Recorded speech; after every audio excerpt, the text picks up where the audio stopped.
good evening, good evening. Welcome to my podcast, Real Talk with Lequita Taylor now. So I thank God for all of our listeners. I thank God for how God is just doing some things. I want to put this out before we get started. We are now on Spotify, Heart Radio, Amazon. We're moving on up, you all, and so subscribe, spread the word, because later on we got some things in store. Y'all know me, you know how I am, and I truly believe in the spirit of excellence of anything that I try to do. Some things you can't help, some things do get out of control sometimes. But I thank God. I thank God for our team. I thank God for us. We have a good time laughing. I'm Mother Hen, but they're working with me. So I thank God for that. So again, stay there, just subscribe to us. And again, we have some things going on. So tonight you have me. I I was so busy I forgot I forgot to get a guest. So I said, oh well, when that happens, I just have to do what I have to do. And so I've been getting a lot of people to want me to give the details about burial, the beginning. I have a lot of people that'll call and say, "This is my first time. I don't know what to do." So I want to give a little knowledge on things, knowing about funeral services, funerals, autopsies. I'm going to cover it. I'm going to cover the different things where people don't know. Sometimes you see you have to have an autopsy, and I've had a lot of times where they say, "Well, no," and then when the family gets to really telling them the past and different things I've seen where they say, well, no, you all do not do anything to the body. We need you to bring the body to the coroner's office. So we may have to do an external or get some blood work. So it just depends on the case. It just be begins on different situations. So tonight I'm going to try to cover as much as I can. We are going to have a part two. They're about ready to get me set up now for question and answer. So I'm really excited about that. Long y'all don't be calling that ask me something crazy now and then I get to clowning. But you know what to do on podcast now. Let's be real. So, I'm ready, I'm excited, and we're just taking it a little higher. So I'm gonna get started this evening, and what it is I'm gonna go from the first time when your loved one passes. Some people have been through this so much that they know. It's just like almost like I won't say riding your bike because everything's different, but you deal with it so much until you almost know exactly what's going to happen. Again, it depends on the situation. Well, first of all, and I'm gonna tell you about the bank accounts and people what they think and about the power of attorney. And let me get to this part first, then I'll go into some things that you have to be prepared and be ready for. Some people never even think about it, but it's a lot. I have a lot of families say they had no idea it was so much involved. It is. And so that's why it always says get your house in order. Even with pre-need, some people they don't want to talk about death, but sure as we live, we're going to die. And pre-needs are very good. We have our our pre-need counselor, Chauncey Davis. He's very good, a God-fearing man. And if you're interested in pre-needs with Taylor and the different things, however, give us a call. He will come out and see you and take care of you. So, first of all, I want to say this. So, I'm going by where people have asked me different things, and it brings to my attention that I think I need to cover it. When a person passes, a lot of time there's different things. So, a person can, oh, how can I put it? Okay, so let's say you haven't been sick, you're a young person, you might be 30, all of a sudden you die in your sleep. And the coroner, they will come and get you. And what they do a lot of times we have where they have been there to, the coroner or someone's going to come out. If they're a hospice case, the hospice nurse will come out. Because what happens, we can't move until the hospice nurse, after she talks to the doctor or does what she has to do, then they'll call us and say, is this Taylor Funeral Home? We have a house call for you. Miss such and such died. And sometimes they'll say they can't quite get in touch with the doctor. So they'll say you can come pick up the body, but the body will be on hold until further notice. Maybe we have to track this doctor down to make sure that he's going to sign or get, maybe some medication or whatever. So they're really detailed on that. So you're going and then after they do what they have to do, then either the coroner will remove you and take you to the coroner's office. Most of the time, 80% of the time when they do that, there's going to be an autopsy involved or an external. Externals when they go through your stomach and they do some different things, and they'll get blood work and all that. So that's the number one stage. Then if you because a lot of times, and this is another thing, I always hear this a lot when we're getting so many young people. I begin to say, my God, I have not seen so many young people dying, 20 and 30 years old. And back in the day, you think an OD. People say, oh, 30 years old, they must have been getting high. 30 years old, they done took something OD. It's not always that. A lot of people are having heart conditions they don't even know. There's different things that are going on. And when you're there and you die because it's been the norm, or they probably OD'd or whatever. But that's not the case. But if it's something where they think it's some type of suspicious things that have happened, or they can't find a doctor right now, they either tell to hold, or if they think it's really deep, they will take the body to the coroners. And then here this comes. When you're involved with the coroner's case, what people don't realize, a lot of times hospitals, because what happens when you're in the hospital, when a person is dying, they will say, do you have who's your next of kin? So a lot of times what they have on record, they'll have it when you die, they already know who to call. But what happens is sometime when you're dealing with the coroner, whether it's Denver, Aurora, El Paso County with Colorado Springs, Adams County with Commerce City and all the different things. A lot of time they go by where you died. Another thing I need to say this, let's say, because I get this a lot. So people will come and they'll say, I say, where did they pass? They'll say Aurora, but they may have lived, they'll say Aurora, and it may have been where they died. So it's not Aurora. The county is going to be Adams. It just depends. And it's really tricky when you're dealing with Colfax and the different things. Because, like, for example, Havana, you can die on one side, is Adams. You can down the other side, it's Arapaho. So it just depends. And then when they go and pick the body, it depends where you have been, where the accident happened. I've also had, there's been an incident where they may have left Aurora and drove and trying to get somewhere and they die in Adams. Well, that does not mean that Adams County is going to sign. They're going to go by Arapaho County because that's where the incident occurred, but they rush you to university. That's Adams County. So now you have these different counties that we work with. People don't know that. So you go on and you're all prepared, and the coroner's involved, or if the person has been under doctor's care, they have to verify to make sure and all of that. It just depends on the situation. Then you have cases where they're in the nursing homes, and some people say it's elderly abuse. Now, I do need to say this, that I've seen this over and over. People go in nursing homes, and I will tell you, if you don't check on your loved one, if they see that they really have no one to care for them, you don't know what's getting ready to happen up in that nursing home. And so when you love your loved one, if it's nothing, just let them know that, yeah, we're here, we're checking, we're coming to check on our loved one, comb her hair, or when my aunt was in the nursing home in Stovall, I used to hate that. Weekly, we would pick up her clothes that she had urinated in, and my grandmother would wash them, and we take them back and clean them and everything like that. Well, they knew they didn't play with Aunt Lenny because they knew that we were coming. My grandmother was coming in. She was going to check. We was going to get those clothes and do what we had to do. But when you have people that are in a nursing home, seems like everyone has just forgotten them. No one comes and checks on them. And it's just like it is what it is. Well, they're going to treat it like it is what it is. So, word of advice, if you have people in the nursing home that are there and it seems like everything is going wrong, and they'll say elderly abuse, if they think that, now you have some people say, I'm going to call the coroner because I think shit they made her fall, or I'm going to call the coroner because they're not feeding her. And sometimes older people, when they're older, they don't want to eat. It's what they call failure to thrive, and that means they're eating, they're just pushing away, they're tired. You get people that are 80 and 90 years old, and some of them even 100, they get tired.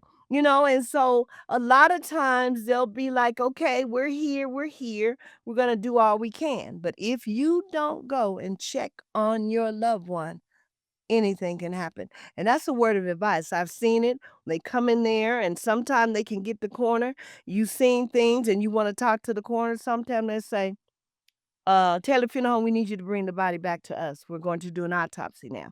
And a lot of times when autopsy, they want to do it before the person is embalmed. They can still do it, but once it's embalmed, that's what they're doing to preserve the body. So that's something that, it just depends on the circumstances.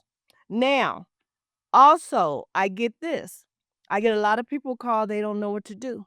The person is at home, it's hospice, even though they know it's hospice. It's different when you're sitting there and everyone's around the bed and you're praying and you're hoping because until as long as they're living, there's still hope. But you're all around the bed, they're saying that they're gonna die, etc. And you're there and you're trying to do all you can and everything. And then when that person dies, um, it's different. You're at a standstill where you thought you could take it. You're grieving so hard. Grief is tough. And so what we have to do is just kind of prepare ourselves. And my mother, she was dying, and 5 days they gave her time. And sure enough, with 5 days, her heart went crazy. She had renal failure, whatever. Couldn't take dialysis. And after a while, she said, "Tell Quita, told my brother Sean, the one that has cancer now, stage 4, tell Quita that I want to go home." And I think my brother thought she was saying, "Go, I wanted to go to my house." No, she was ready. They get tired. They give up. They want to see Jesus. They want to go. They want to be at peace. So that happens. So when the hospice nurse, a lot of times when the person, they'll tell you, they stop breathing, shallow breathing. They can tell you almost when they're leaving. And then you have people around and this, that, and the other. Then once they pass, they tell you call the hospice nurse. Hospice nurse will come to the house. She'll pronounce it. I need to say this. Because as I'm saying, there's things that are coming to my mind.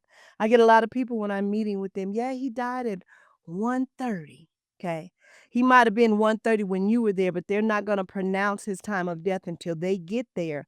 A hospice nurse or the coroner will get there. Then they'll pronounce the time of death. So even though you might have been there, it's 2 hours before they get there. They're going to pronounce the time when they actually pronounce their medical hospice, whatever, when they've actually pronounced the time of death. So then what happens and you going on, a lot of times families with us, I give a family a day to let them grieve. Because, when you hear my voice or you see me, it's, oh Lord, here's a funeral home. And so I usually give people their time, but you'll be surprised. You can be there taking care of them. They be sick. Okay, I'm getting ready. I'm getting ready. I'm gonna be ready when mama go. And when she goes, with that final breath, it's on. And so things where you thought you were prepared for, you're really not.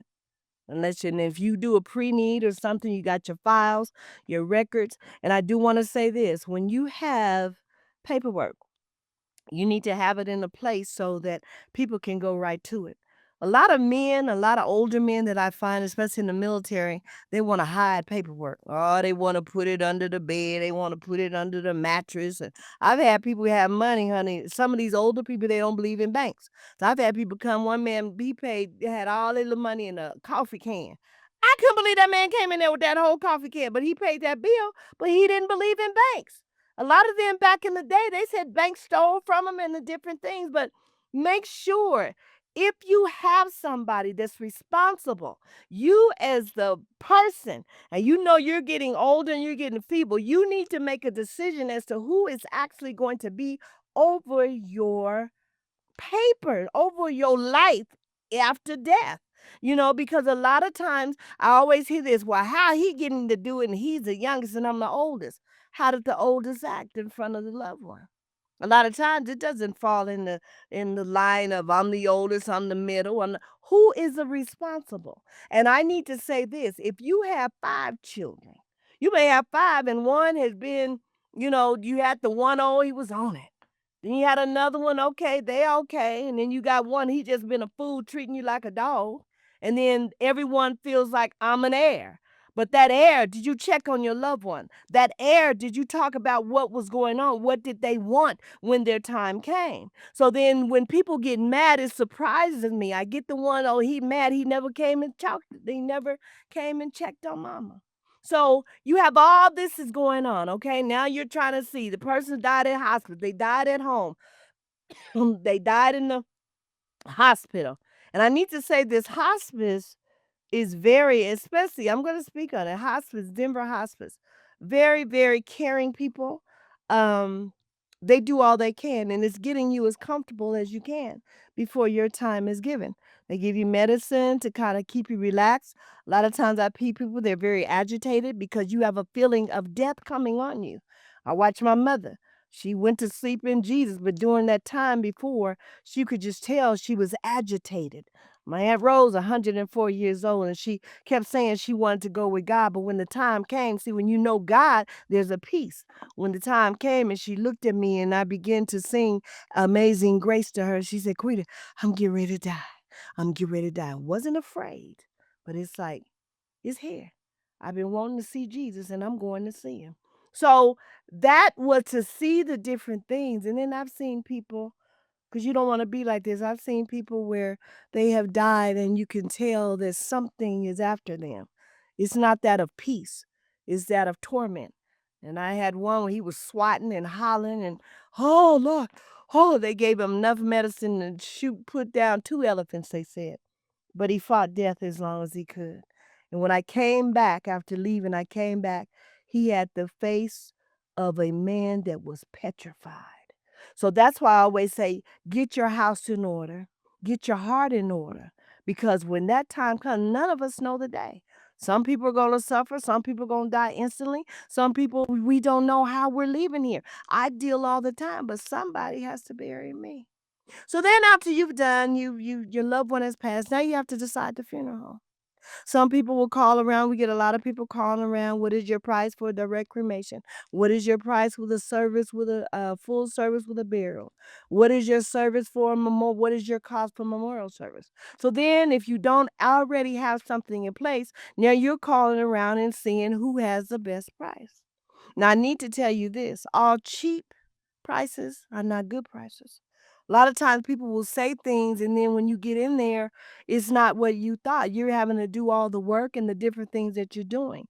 So when you're searching, make sure that you know the questions to ask. Make sure that they answer them and tell you what it is. What is your price for such and such? And not, well, you need to come and see me and let me. No, no, because you're now in a spot where you can actually say you're vulnerable because you're grieving. You've lost your mother, you've lost your father, you lost your child, you lost your sister, your brother, your grandmother. Now you're in a place because I'm hurt. My loved one's gone. Now I got to sit up here and make funeral arrangements. I got to go in this funeral home and talk about arrangements of what I'm going to do.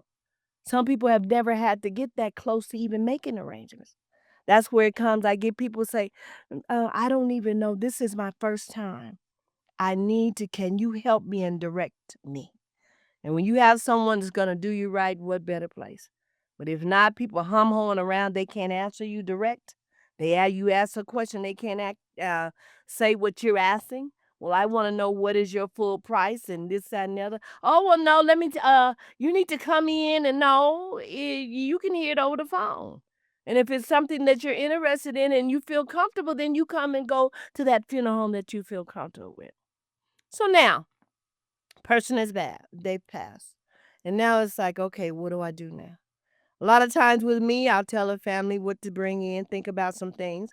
We don't have to bring everything in, but like the main thing, especially with older people, they need the birthplace, where they were born. Especially when I get them 90-year-olds, a lot of times they don't know because they're so old now, and the information that they could have got, the main people are gone.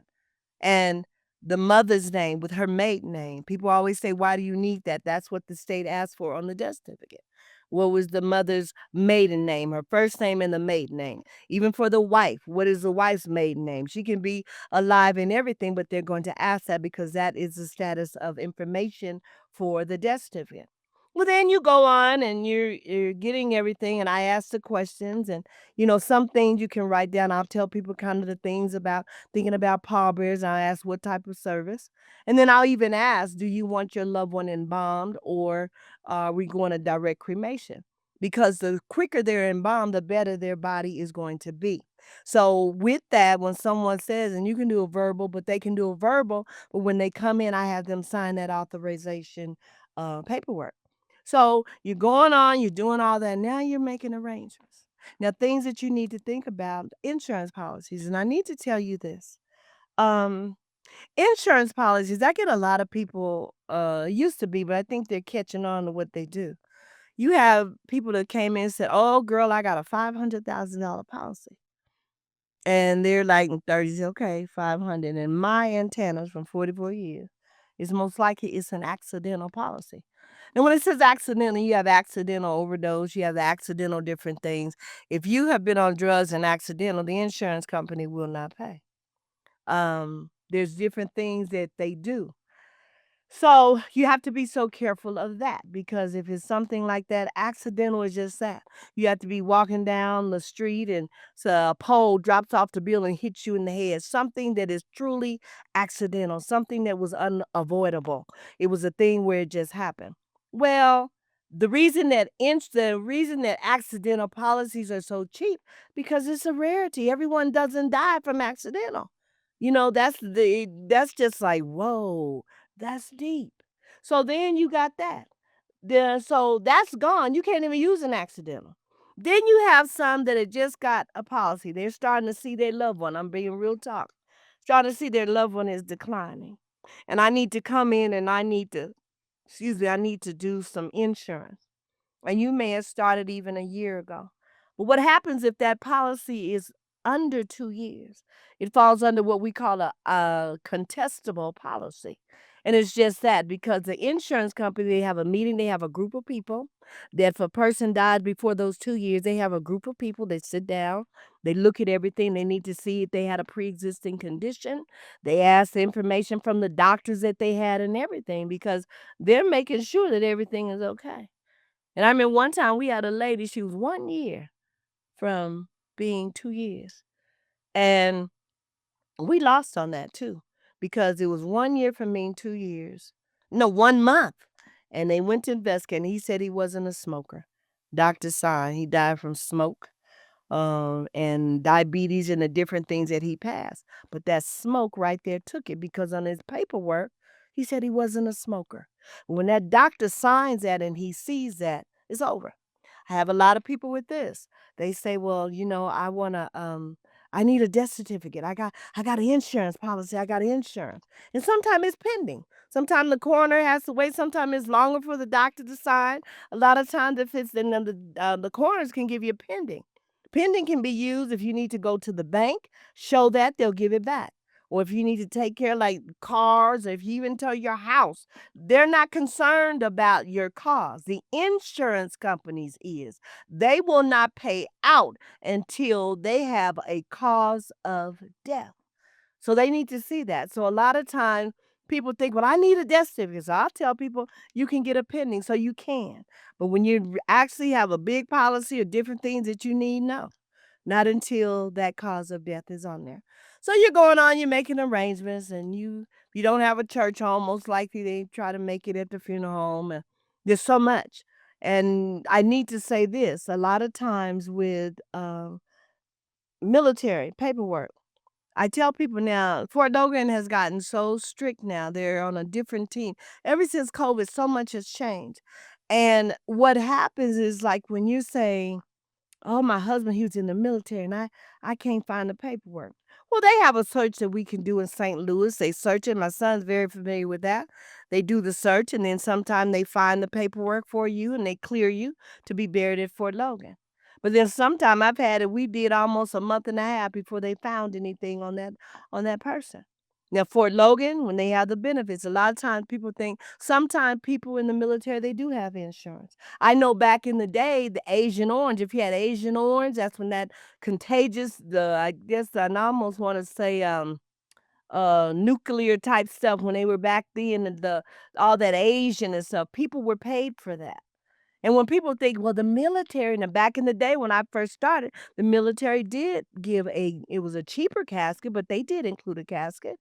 Now they don't. Their full benefits is when you're buried at Fort Logan National Cemetery. That includes the opening, the closing, the grave, the marker, different things like that. And so then you are covered. But anything else, and it just depends on the circumstances. Sometimes they'll do something they will cover, but it depends.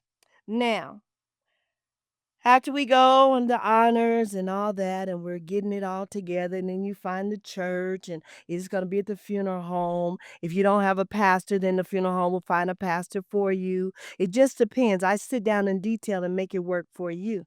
But there's so many things you have to do. Now, if you have a pre-need, you can already pre-arrange what you want.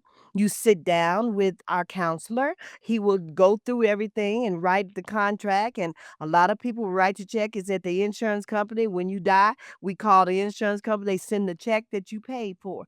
Or if you still owe, let's say you have been paying on it and 2 years later you pass, well, you're still responsible. They'll pay what you put into it, but then what happens, then you have to pay the balance of what the bill was left. Otherwise, I'm getting a lot of people, they just write the check, send it to our insurance company, they hold it, and when it's time, some companies you can get interest on, some it's like, okay, send the death certificate, send that to them, and the check goes to you. A lot of people you can also have life insurance policy. You can have as much life insurance as you want. But then a pre-need is strictly for your burial. So there's a difference, but it's just getting your house in order. I do want to say this. I have a lot of people that come in and they say, oh, yeah, I'm power of attorney. I'm power of attorney over everything. And all they thinking that they got it going on. But what happens is power of attorney ceases at the time of death. It doesn't matter. You can be on a person's benefit, on their bank account. You can do everything because you are the power. But if it does not go on if it does not say even after death, they are the responsible party to take care of my business. Oh, you're authorized. You're fine. But if it just says power of attorney, people need to understand that. Some people even get cocky with it. Well, I'm the power of attorney. Not if it didn't go over. It ended when God took their last breath. So then what happens is you go on and you're the power of health, the benefits of the health and all that different thing. But when they die, it's over there too. But then what happens is that you can go on and you can do what you need to do as long as your papers are in order. There's so many different things. There's so many leaks that people don't know. And I just want to I want to say this. Um, Bank accounts. People, there's something that I learned when I helped Aunt Rose. I didn't really understand all the different things, but I tell people the best if you have a bank account, you need to have POD. You can have up to 5 people on there. And what happens if they're POD, that means um Oh, paid on death. That's what POD means. Now, you can go to your bank and you can put whoever you want on the bottom. They will not reveal anything. That doesn't mean they're going to follow your account unless you have them on your account too. That doesn't mean they're going to do that. But then when you pass, let's say it's 3 of them, they will divide the money among the 3. Okay. So what you need to make sure when you're dividing and not being, I'm just talking real. People don't know when death comes, you see the worst side of people. I've seen good families where they come together. Let's do this. Let's be fair. We gonna split. We sell a house. We gonna split. We gonna do what we can do. But then there's some you got to be careful because you leave your money. Nobody will get anything but them because you've given them the power. So when you sit down and you're thinking about what you're going to do when you pass, who you're going to leave things to, it doesn't go about, okay, well, I got to make sure that Juju's okay and Juju ain't did nothing. Oh, I got to make sure that Betty Bell, she's okay. Really? She done dogged you, ain't never came around to see you, nothing. And the main one sometime that you didn't think was going to be that he has grown up and showed you, I'm the one that's going to take care of you. So when you're making these decisions, another thing is I'm talking, when you're dealing with houses, I'm going to give you an example. Let's say you have a husband and a wife. The wife dies first. And the reason I'm saying that, because a lot of times the men, they don't even know what to do because a lot of times the wives have taken care of everything and they're almost lost. And then you have wives that are lost too. But you have the man and the wife. The wife dies first. You only still have the father, the husband on the house. And nobody else is on the house but the father. And then the mama been gone. You left it alone. You didn't go and take care of business to show adding even your niece or somebody that you know would do right. It has to be in your heart. You just can't say because he's the oldest. You can't say because she was there when she was a baby and you ain't seen her since. You have to literally pray and sit and say, who is going to be over my thing? You may have a big family and it's on and cracking. I've seen that. So when you're sitting there and you're going on, and he never put another name on the house. 2 years later, even a year later, he dies. The house is just blank. What are you going to do?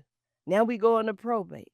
Now we go into, and then don't let them already refinance the thing that they do with the bank now.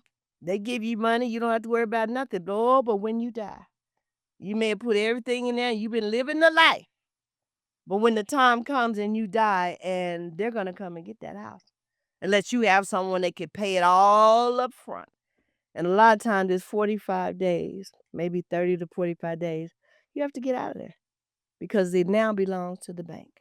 So people have to look at that too when you're doing the different things, but get your house in order. So make sure those names, every T cross and every I dotted. Because if it's not wrote down, there's some things me and Michael have to change too, and I will. But you have to sit and you have to really make sure that you have things because if it's not wrote down, forget what I had somebody say. They was talking to me. Well, he verbally told me that I was over everything. Verbally's not gonna help. It has to be in writing and have it notarized by legal notary because that notary will seal everything. Oh, that's just like that's like the judge when you doing what you have to do and you're doing it right. But you need to make sure you sit down. They even have paperwork that you could do. Go to Barnes and Nobles and Office Mac. They even have something you can do your own will. And if you have it and it's filled out and it's wrote, they're gonna honor that. But we have to make sure that we're on top. So if you have property, even put maybe you and your wife and your daughter or somebody. Because if one dies and that other one dies, that house is just there until they do whatever they're going to do. And sometimes the parents do things and the children didn't even know. So you have to look out for all of that. It's so much. Another thing, I tell the men they always like a lot of their paperwork, they always want to hide. But it's so unfair if you pass and the wife is trying to find things and she don't know the first place to look. You done hid the discharge paper up in the attic or some money or something you've had. And then she's looking and can't find. Out of all fairness, your personal, your pride, things that are going to take care of things that you didn't know he paid, you need to have a box or something left so someone knows where that paperwork is. Because a lot of times, if you don't have paperwork, it's going to take longer for them to do what they have to do. So you need to be on top of that so everything can work and just fall in line. Another thing, when you're dealing with a lot of drama and dysfunction, you need to see it for what it is. Because I'm telling you, I deal with it all the time. I deal with people where they thought they had, and I tell people with Taylor, we believe let a person. I will tell the person when I sit with a person. I've had people have $150,000 insurance, and the bill wound up being only 3,000 because that's all they wanted. I don't push people because see, I don't know your story. I don't know what you have to do when this is all over. So when I sit with a family, I say, where do you need to be? And when they tell me, okay, you may not have all the different things that what's that say, the wheels and the whistles and the whatever, but it's still going to be dignified. So when you're meeting with a lot of people, they want to have this big, huge, elaborate funeral. And my dad, he wanted this, but dad didn't leave no insurance. So I tell people, I'm a realist. Don't sit and try to do something that you know you can't do. And a lot of times people say, I got you, I'm going to help you. And they mean that. But when the time comes, sometimes the right time is the wrong time. And so you can't get mad at them because Uncle didn't have insurance. If they can help you, fine. But we have to have our house in order so that we know what we're going to do. So when a family tells me, Miss Taylor, all I can afford is such and such, I got you. I don't set it in stone until we have finalized and you're comfortable. Because I've seen people can't even grieve because they want it to be above. They want to have this, they want to have that. When that person died, you had nothing. But you want to make sure that everybody sees that Papa had a good funeral. But Papa didn't have no money. So you can still do nice things, but don't put yourself out there because at the end of the day, you're going to be the one to find whoever signs that bill, you're the responsible one. So don't try to live above your means. Maybe your daddy or your mama, they did want some things. And it's not being cruel. But now we're in some hard times. People are striving to even eat.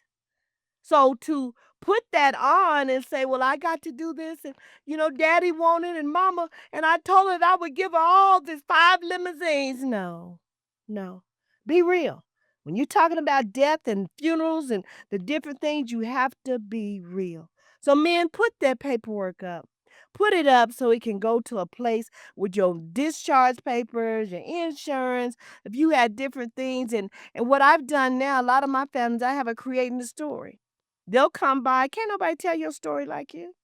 It asks, what did you like to do when you were, what did he like to do when he was a child? What was his favorite this? What was his favorite that? Well, I help a family. I help you fill it out, put it in your file, especially when they want pre-need. And some just to have. I put it in there and it's in their file. Because ain't nothing harder to work trying to do an obituary and you don't first know the first thing about really, especially a grandmother or something while she's living. And I tell people too, when you have elderly people, sit around and listen. Because those are the people that know your past. Those are the people they knew your great grandmama. Those are the people that I remember your mama, this, that, and the other. And they give you that history. And when that last person dies, there's nothing else to tell. It's gone with them. So when you have these funerals and people come around, I say this, take pictures. Because I've had it where they've taken pictures and good they did because 2 have died before they could even get home good. Somebody's not going to be the next family reunion. Somebody's going to go home and be with the Lord. But when you have pictures and you can reflect and you can look back and see, get some pictures, get stuff while you're alive. Put it in a box. It makes it so much easier for the persons that's here.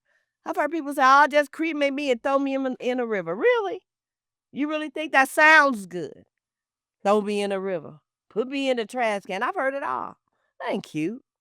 Because ain't nobody going to do it. Well, some people evil. They throw you in the trash can in the bush too. People have changed. But put it in paper.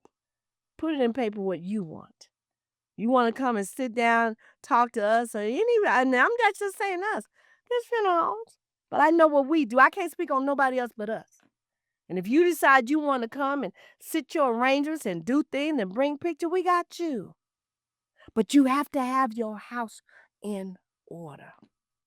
So I want to say that. And then there's some other things that I wanted to cover. I want to say this. Fort Logan, military, period. You can be a vet. You had your first wife. And you had her in there. You lived. And she's buried in the ground.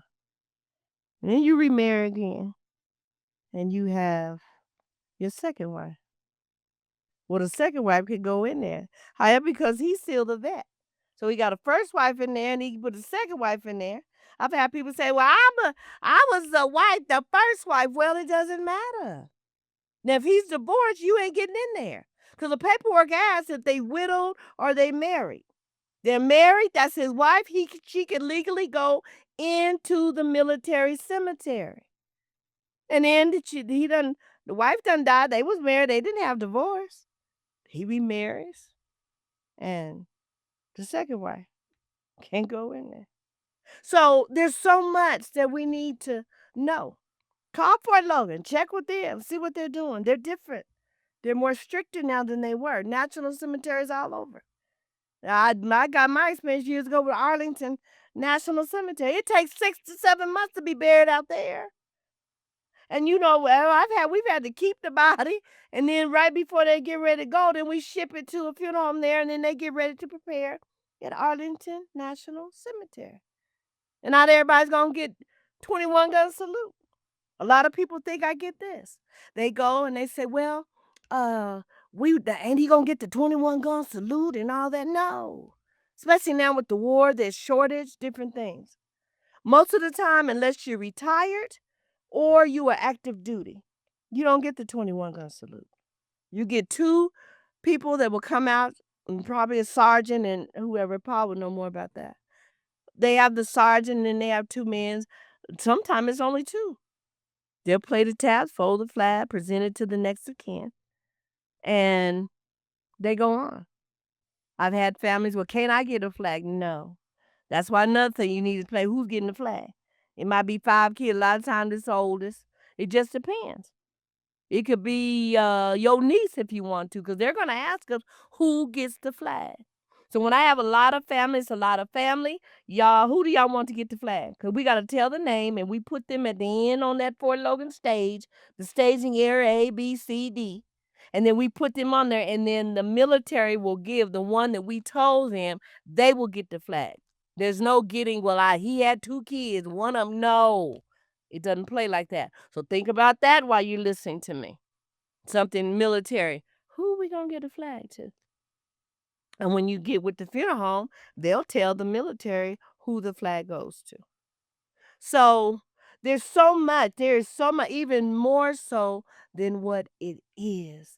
But that main thing about that contestable, that main thing, know what you're doing, who you have over your paperwork and everything that's going on, because it's a lot.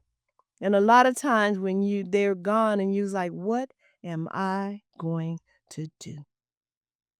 Real talk. And you think scary. But we have to get our houses in order because it's such a peerless, dangerous time now. These young folk are dropping dead every time I turn around. Older people it's just sad. We're in a time. So I've been telling people what do you do when the person first dies? And it's a lot. But let me go, and I hope that you have fed off of some of that. Um what you need to do, if you have insurance, make sure put your insurances in a place. Again, if it's under 2 years, it's not gonna work. I'm telling you now. You may get the premium. Made from my experience, 44 years. I was working at Mark with Mark and Miss Kirk and everybody else. More so now. All you gonna get if it's in the dilemma, all you gonna get is a premium. Another thing, if you have insurance, and a lot of these kids are really getting bad. If you have insurance and they commit a felony or they killed a cop or they did different things, that insurance goes out the window. They're not going to pay for something that has committed, that someone that has committed a crime. I don't care how long you've had the policy. It will be denied because of what criminal activity, whatever that they did. Now, I want to say, I need to talk about this.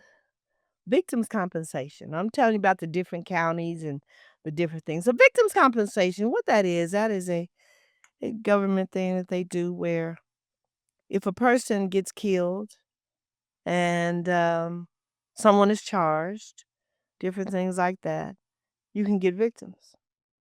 They have to do a police report. They have to investigate. They meet every 30 days. They will meet and they will determine if that person is going to get victims. If they do, it ranges anywhere from 10,000.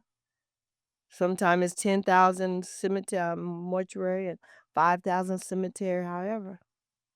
In that process, let's say, for example, I'm going to tell you what I mean. You can have two people in a car driving. One was drunk. Another one could have been tipsy too, but the one driving was the one that caused the wreck, that caused his friend to get killed.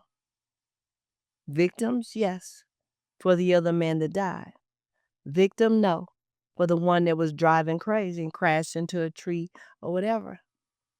The one that was not driving most likely will get victims compensation. The one that was driving, no. And if he was alive, he would have been charged with vehicular homicide. So they're really more so cautious of that as what they're doing. I've had people, well, he was murdered. That doesn't mean anything. And my heart goes out to them. But they're getting stricter, more stricter on what they're doing and how the money that they're giving. Also, the GoFundMe, everybody GoFundMe. They take a big chunk out of that GoFunding money. The more you get, people give, the more they take. Okay? So they've gotten hip to it. When you're in social services, a lot of people GoFundMe. They say GoFundMe. You GoFundMe, they will cancel. Social services, no more than $2,500. And what that means is a lot of funeral homes now, they won't even deal with social services because there's no money. There really isn't. It really comes from us helping and doing what we can do. I do a lot too. I just can't stand a pauper pole looking funeral. So I give a lot more than what a lot of people will do. Because sometimes you're in situations, things happen, you wasn't prepared, and now all of a sudden your son's been killed or whatever, and Lord, what am I gonna do? But if you are getting social service and how that works, if they give $1,500 towards the funeral, you're only allowed $1,000 for a $2,500 funeral. You cannot exceed even $1 over because that's drama. They've gotten so strict. So if and even with insurance, you can't go to social, and I need to make sure of this. I have people with insurance, they say, well, somebody told me to check with social services, they can help. They're not there to help like that.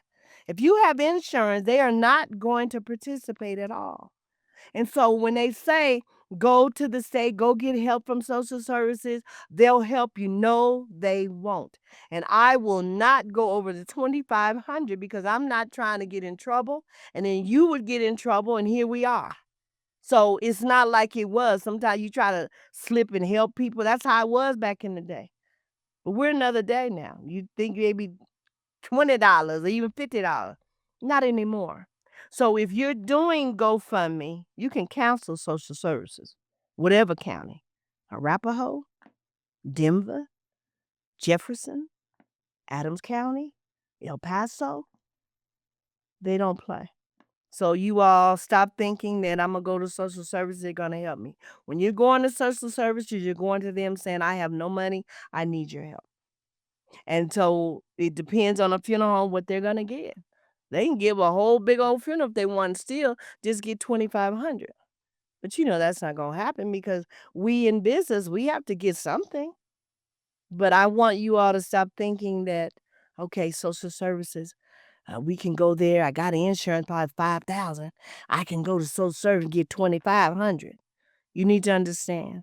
And if you don't believe, check with social services when it comes. See, the 1,500, the state gives 1,000, you owe 15. Sometimes they'll say only 15. You can't go over that. It depends on the circumstances. It depends on what category you fall in when you're dealing with social services. So I want to say that. So dealing with victims, everyone's not going to get victims. And don't let it be where you've committed the crime or something happened, you got killed. It's not happening. And they will not give it. So I need to make sure of that when people come and say, well, they said I need to go to social services. No, not when you're dealing with them. And then if you do go to social services where you thought you was going to get more, it's not going to be that because it's 2,500. When you're dealing with funeral business and the different things that we as funerals, what we have to do. So people are very, very cautious now. But I just need to make sure people think free money. Yeah, it is, but it ain't all what you think. So, when like again, that GoFundMe, you get it, it'll bill. But the more you make, the more they're going to take a percentage of that money. So I want to put that out there. Also, I need to say this about autopsies again. When a person has an autopsy, for whatever reason, it's difficult. They have full autopsies. They have, I won't say beat them. They have some autopsies that they just have to do. Maybe you were shot in the head or something. and they have to go and they'll do an autopsy and see where it went, etc. And another thing that you need to know, families sometimes want to know, I want to know what happened. You can call the coroner's office of where they had your loved one's body. They will give you pages. I forgot, I think it was a $1.50 or $1.35 per page. You can go to the complete extent of from them weighing, from what they seen, what the liver looked like, etc. You can do that. My mother did that for my brother, and she liked to died. It's more than a notion. And that's another thing, things that we think we can see that we're ready for. When it's your loved one, it's totally different. And so my mother, she wanted to see Harold. She just had to see and how he died. And when she read that, it was so difficult. My mother had a total meltdown. So if you're deciding that you want to see the autopsy, if you want to know bit by bit, no. And if a funeral home tells you, I've had this, funeral home tells you that you don't want to see a loved one. See, funeral homes will try to show your loved one because that's you can build up and do what you need to do.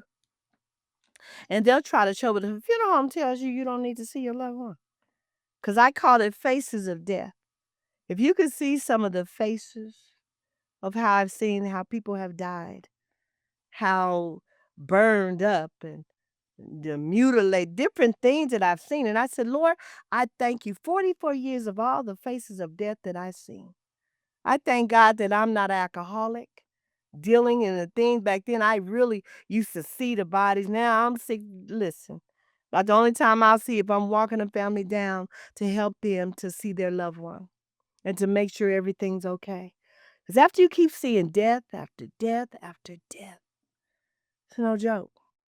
And so when you have these autopsies, and I need to say this sometime so that you know I'm covering this. You can have a person that's really light, and after a couple of days, they'll turn. You get them, oh, they done turned dark. I've had people, some people been out almost a month. They done turned dark. Not black, but dark. But you have to look at every day that a person is out, their body is breaking down.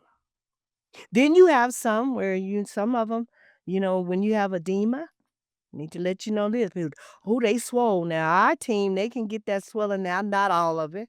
We don't hardly get cases now, people being swole. But a lot of times people when you got edema, kidneys, and all the different things that cause fluid buildup. When they have the fluid buildup and you're having embalming, it's almost like oil and water, but you have to know what you're doing so that your body can come where it needs to be. And they have techniques now, even more so, where they can a lot of times take the swelling. My brother-in-law's bad. He bring that color back, and we try to make them look natural and everything. But sometime when people want to fault and look and say, oh my God, sometimes the circumstances you can't help on some issues. Edema is cold. That's fluid that builds up. When you have embalming fluid and the fluid that's in you, after it's been in, sometimes people really swole. So sometime, and like we'll tell if they're really swole. And then I've had cases where they've been in horrific accidents. The family's adamant, I need to see, that's my loved one. Well, now I tell them, you have to sign a letter. You have to sign a letter because saying that Taylor Funeral Home has informed me that I did not want to see my loved one. And they will not be responsible for any psychological or damage or anything after this.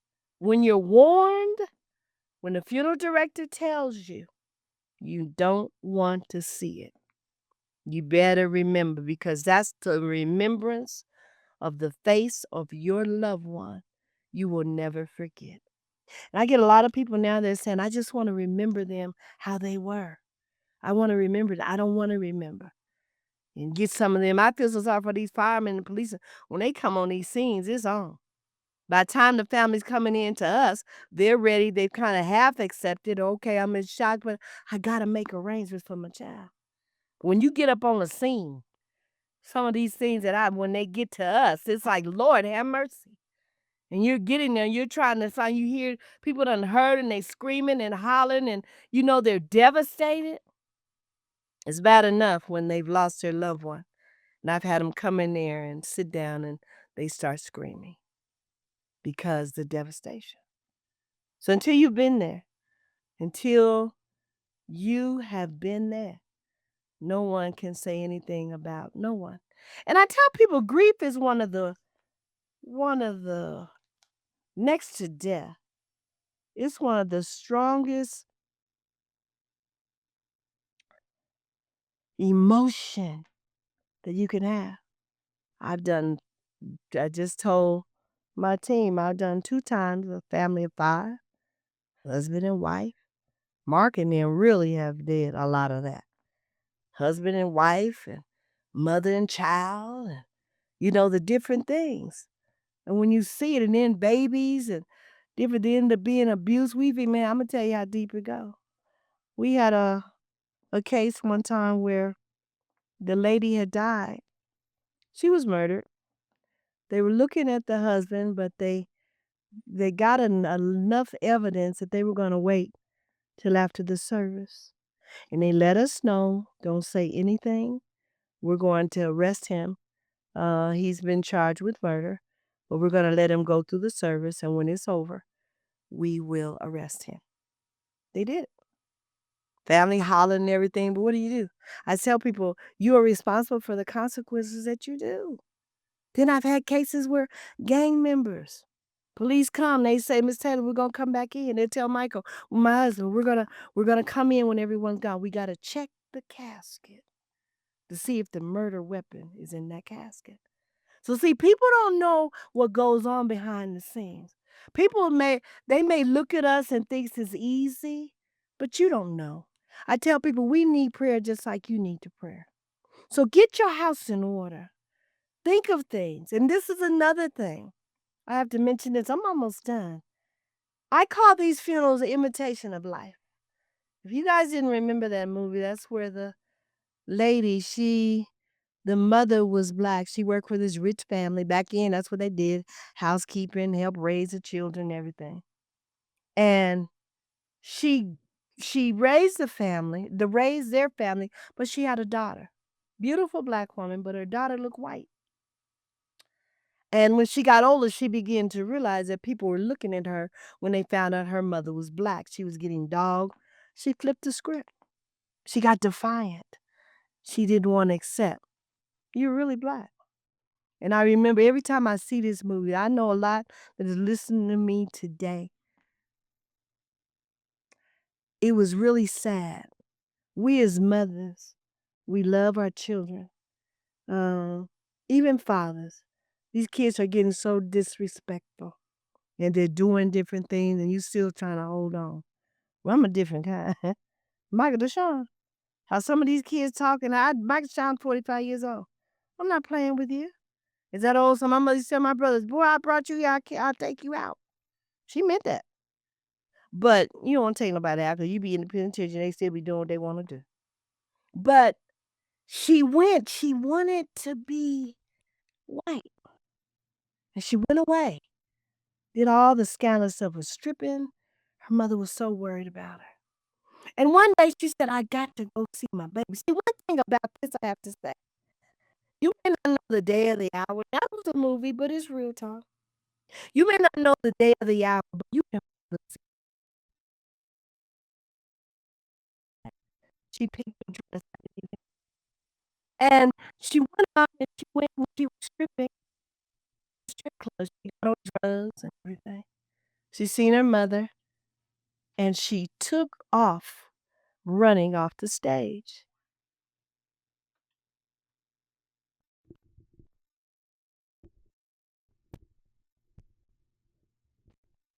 You can hear me?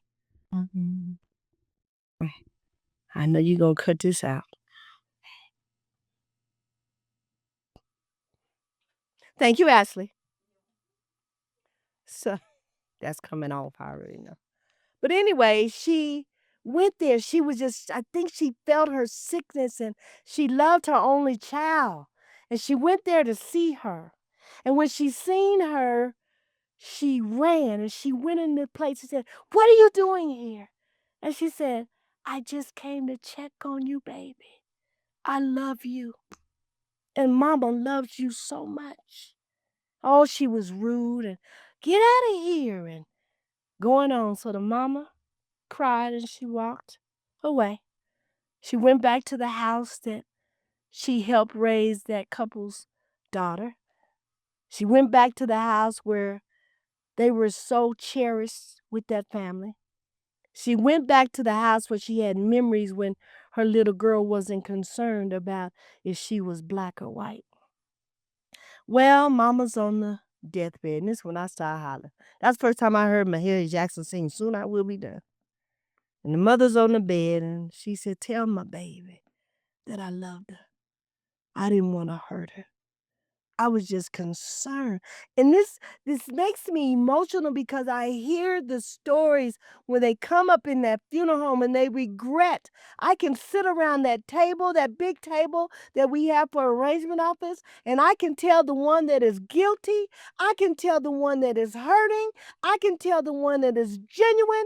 I can tell if I could take it back, I would. And I have to hear the story. And I've told it all the time. Don't let them die. And you didn't do what you needed to do. She's on the bed.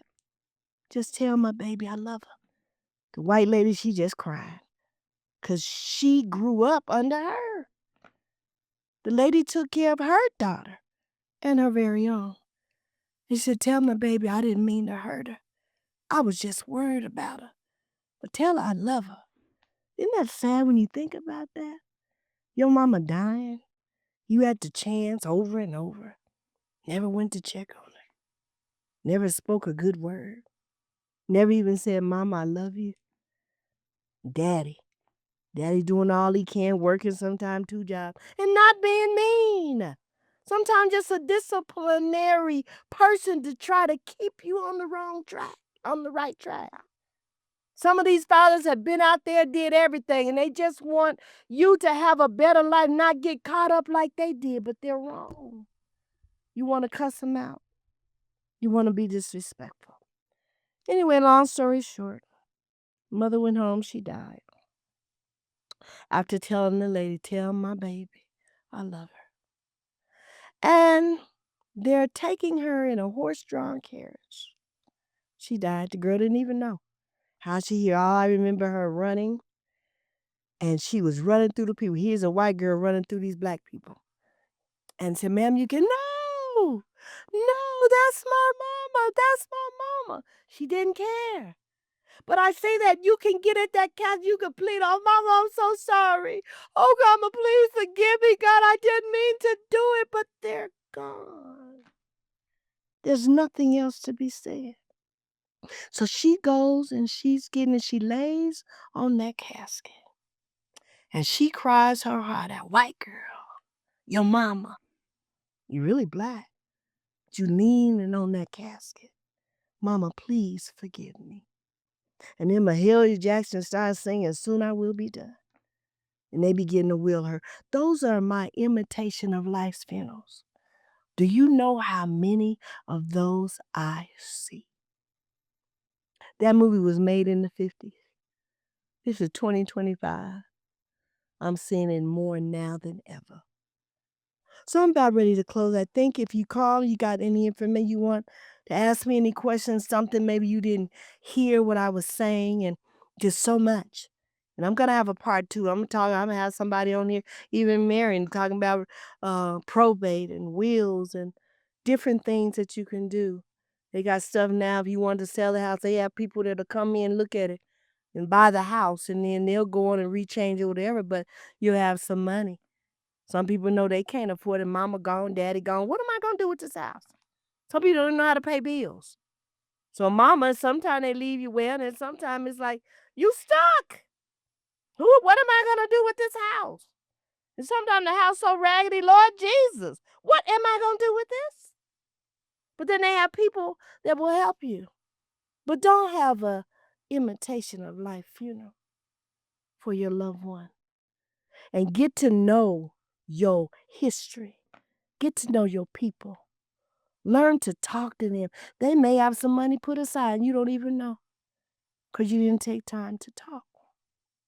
So get your house in order, not only with paperwork, get your love life, your heart right, your mind right, your eyes right, the different things so that you can see. So when the time comes, you have no regrets. When my mother died, I did all I could.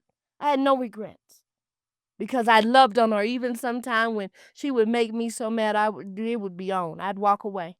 I never disrespected my mother because she was my mother. Until you realize, oh, you can look and what happens here is that you have people where they were in a place, they were young. They did what they had to do. And then your kids, you trying and doing all you can, and now you regret, well, why did you do this? Why do we have to all be in one room? Why is this? Why is that? And you're holding on, but they did the best they could, but you were able to eat. You had clothes, you had different things on you. But now that you're older and your mama has did everything that she can, and now, why did we live like that? Well, it's because of your mama and your daddy.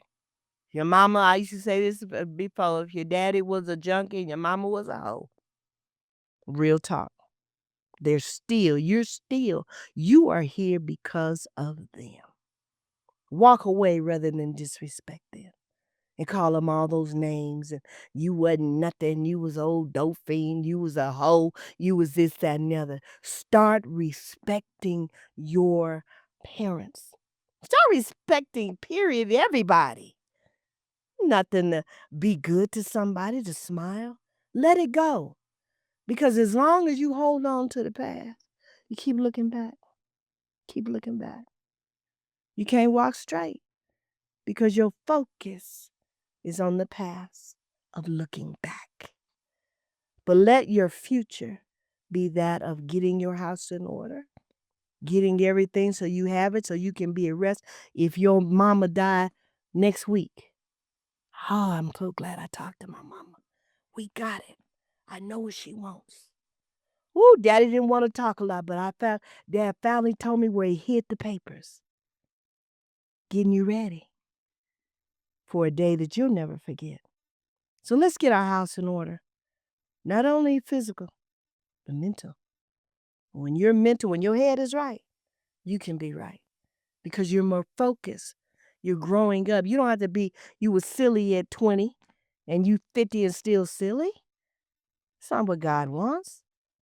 And work while it's day because at night, no man can work. That's true fact. Because you can work like a dog and get in your 70s, something, you retired or whatever, you cripple, ain't got no legs, can't do nothing. So while you have the opportunity to do what you need to do, I hope this has been informative. I do want to say if you all have any questions and you want to call me at the funeral home, talk to Chauncey, my pre-need counselor. He can help you. Call Taylor Funeral Home at 303-344-1615. Because I'm trying to help all that I can. And even myself, there's things that I have to catch up on to do what I need to do. But we have to have our house in order. Because you think problems. Let your loved one die and you don't have nothing in writing. Notarized, nothing in writing. Hold on to your hat because you haven't seen. And you don't know what it is to want to bury somebody. You don't have the first dime. Don't even know where you're going to go, what you're going to do. But I hope this podcast this evening has made you think about some things and to be ready. Because none of us know the day or the hour, but we know that it's coming. So you all, I'm going to end. Again, we're on the different station now, the podcast and Amazon. Subscribe. Again, we're going to start having commercials. If we have wigs and you're doing different things, and wigs my thing, child. I wear my hair lately, but y'all gonna see wig. You're gonna see wigs soon, I promise you. But God is good. And so keep praying for us as we pray for you. This podcast is real talk. Real talk, real people. We have some guests that are going to come on that are going to be phenomenal. All of our guests have been wonderful. Each one, their own story. Can't nobody tell your story like you can.